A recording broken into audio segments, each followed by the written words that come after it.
Hello guys, welcome back to my channel. അപ്പോൾ ഇന്ന് evening ഇതാ ഒരു അടിപൊളി സ്നാക്സുമായിട്ടാണ് വന്നിരിക്കുന്നത്.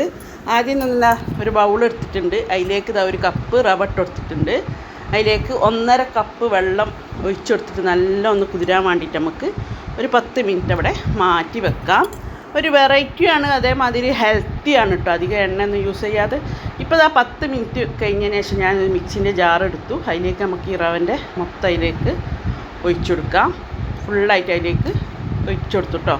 ഇനി അതിലേക്ക് ആഡ് ചെയ്യേണ്ട ഒരു പൊട്ടാറ്റോ ആണ് കേട്ടോ. ഒരു പൊട്ടാറ്റോ ഞാനിതാ നല്ലോണം കഴുകി പിന്നെ തോലൊലിച്ച് അതിലേക്ക് ഇട്ടെടുക്കുന്നുണ്ട്. അപ്പോൾ ഇത് ഞാൻ പ്രത്യേകം പറയുന്ന ഒരു ഹെൽത്തി ആയിട്ടുള്ളൊരു സ്നാക്കാണ് കേട്ടോ. അത് അതിലേക്ക് മൊത്തം ഇട്ടെടുത്തു.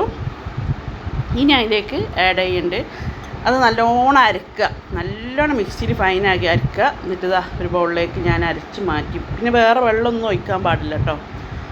വെള്ളം നല്ല വേറെ ബൗളിലേക്ക് ഒഴിച്ച് മിക്സി നല്ലോണം അരച്ച് മാറ്റി വെച്ചിട്ടുണ്ട്. ഇനി അതിലേക്ക് ചെറിയൊരു ഇഞ്ചിൻ്റെ കഷ്ണം ചെറുതാക്കി അരിഞ്ഞ്, ഒരു മീഡിയം സൈസിലുള്ള ഇഞ്ചിൻ്റെ കഷ്ണം തോലൊക്കെ കളഞ്ഞ് ചെറുതാക്കി അരിഞ്ഞ് അതിലേക്ക് ഇട്ട് കൊടുക്കുന്നുണ്ട്.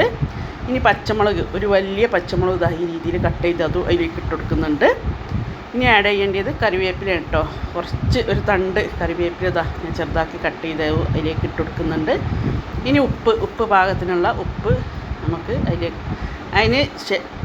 ഉപ്പിൻ്റെ മുന്നേ ചെറുനാരങ്ങ കേട്ടോ. ഒരു ചെറുനാരങ്ങൻ്റെ പകുതിയാണ് ഞാൻ എടുത്തത്. ഇനി നമുക്ക് അതിലേക്ക് ഉപ്പിട്ട് കൊടുക്കുക. ഇത് നല്ലോണം സ്പൂൺ കൊണ്ട് നല്ലോണം ഒന്ന് മിക്സ് ചെയ്ത് കൊടുക്കുക കേട്ടോ. നല്ലോണം മിക്സ് ചെയ്ത് കൊടുക്കുക. ഇനി നമുക്ക് ലാസ്റ്റ് അതിലേക്ക് ആഡ് ചെയ്യേണ്ടത് ബേക്കിംഗ് സോഡയാണ് കേട്ടോ. അപ്പോൾ ഞാനൊരു 1/4 ടീസ്പൂണിൻ്റെ അടുത്ത് ബേക്കിംഗ് സോഡ ആഡ് ചെയ്യുന്നുണ്ട്. അതുകൂടി നമ്മത് സ്റ്റീം ചെയ്തിട്ടോ എടുക്കുന്നത്.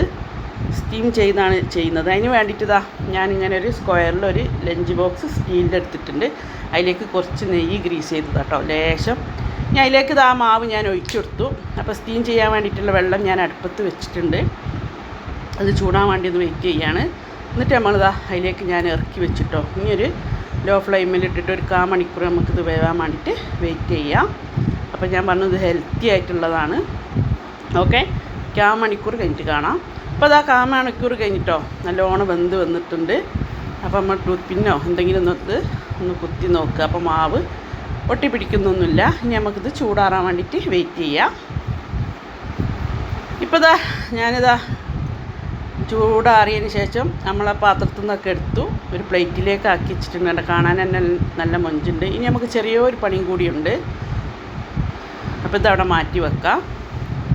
ഇനി ഒരു പാൻ ഞാനതാ അടുപ്പത്ത് വെക്കുന്നുണ്ട്. ചൂടാന് ശേഷം ഒരു 1/2 ടീസ്പൂണ് വെളിച്ചെണ്ണ ഒഴിച്ചു കൊടുക്കാം. 1/2 ടീസ്പൂൺ വെളിച്ചെണ്ണ ഒഴിച്ചു കൊടുക്കാം. ആ എണ്ണ ചൂടാന് ശേഷം നമുക്ക് ഒരു 1/4 ടീസ്പൂണ് കടുക് ഇട്ട് കൊടുക്കുക. എണ്ണ ചൂടാന് ശേഷം ഒരു 1/4 ടീസ്പൂണ് കടുക് ഇട്ട് കൊടുക്കുക. കടുക് പൊട്ടിയതിന് ശേഷം നമുക്കിതിൽ കാശ്മീരി മുളക് പൊടിയാട്ടോ ഇട്ട് കൊടുക്കേണ്ടത്. കാശ്മീരി മുളക് പൊടി നമുക്കൊരു 1/2 ടീസ്പൂൺ അതിലേക്ക് ആഡ് ചെയ്യണം. കടുക് പൊട്ടിയതിന് ശേഷം നമുക്ക് കുറച്ച് കാശ്മീരി മുളക് അതിലേക്ക്, സാധാ മുളകല്ല കേട്ടോ, കാശ്മീരി മുളക് പൊടി തന്നെ ഇടണം. ഇതിൽ കുറച്ച് ഒരു തണ്ടിൻ്റെ അടുത്തായിട്ട് കറിവേപ്പില നമുക്കൊന്ന് മുറിച്ചിട്ട് കൊടുക്കാം. അപ്പോൾ പെട്ടെന്ന് ഫ്ലെയിം കുറക്കണം കേട്ടോ, കാരണം പെട്ടെന്ന് കരിഞ്ഞു പോവും. ഇനി ജസ്റ്റ് ഒന്ന് നമുക്കൊന്ന് ഇങ്ങനെ ആക്കിയിട്ട് ഒന്ന് ചൂടാക്കിയിട്ട് നമുക്ക് ഫ്ലെയിം ഓഫാക്കാം. ഇത്രയും മതി കേട്ടോ. ആ പച്ചമണം പോകുന്നവരെ നമുക്കൊന്ന് ചൂടാക്കിയെടുക്കാം. ഇനി വേണമെങ്കിൽ ഉപ്പ് ലേശം എനിക്ക് കുറച്ചൊരു ഉപ്പിൻ്റെ പോലെയാണ് ഞാൻ ഉപ്പിട്ടു. ഇപ്പോൾ ആ പ്ലേറ്റിൽ നമുക്ക് അതിൻ്റെ മുകളിലേക്ക് ഞാൻ ഈ വീഡിയോയിൽ ചെയ്യുന്ന മാതിരി ചെയ്ത് കൊടുക്കണം കേട്ടോ. ഒരു വെറൈറ്റി സ്നാക്കാണ്, അതേമാതിരി ഹെൽത്തി സ്നാക്സാണ്. കൂടുതൽ എണ്ണയും കാര്യങ്ങളൊന്നും ഇല്ലാത്ത ഒരു ഹെൽത്തി സ്നാക്സാണ് കേട്ടോ. ഇത് നമുക്ക് തിരിച്ചും മറിച്ചും ഇനി മറ്റേ ഭാഗം നമുക്ക് ചട്ടിയിലേക്ക് ഇട്ട് കൊടുത്തിട്ട് അങ്ങോട്ടും ഇങ്ങോട്ടും മുളക് പൊടി അങ്ങോട്ടും ഇങ്ങോട്ടും ആക്കുകയാണ് കേട്ടോ ചെയ്യുന്നത്. അത്ര പണിയുള്ളൂ കേട്ടോ. അപ്പോൾ ഞാനിത് കട്ട് ചെയ്യുന്നില്ല. ഇത് ഞാനൊരു വയറ്റിലുള്ള ഒരാൾക്ക് കൊടുക്കാനുള്ളതാണ്. ഹെൽത്തി ആയിട്ടുള്ളൊരു സ്നാക്സ് ആണല്ലോ, അതുകൊണ്ട് കട്ട് ചെയ്ത് കാണിക്കുന്നില്ല. അപ്പോൾ ഇതാണ് ഒരു ഫൈനൽ ലുക്ക് വരുന്നത്. അപ്പം എന്തായാലും ഇങ്ങനെ ഉണ്ടാക്കാത്തവരൊന്ന് ഉണ്ടാക്കി നോക്കുക, എന്തായാലും ഇഷ്ടപ്പെടും. അപ്പോൾ എൻ്റെ വീഡിയോ ഇഷ്ടപ്പെട്ടാൽ ലൈക്ക് ചെയ്യുക, ഷെയർ ചെയ്യുക, കമൻറ്റ് ചെയ്യുക. ഓക്കെ, ഇനി അടുത്ത നല്ലൊരു വീഡിയോ വരുന്നതായിരിക്കും. ബൈ.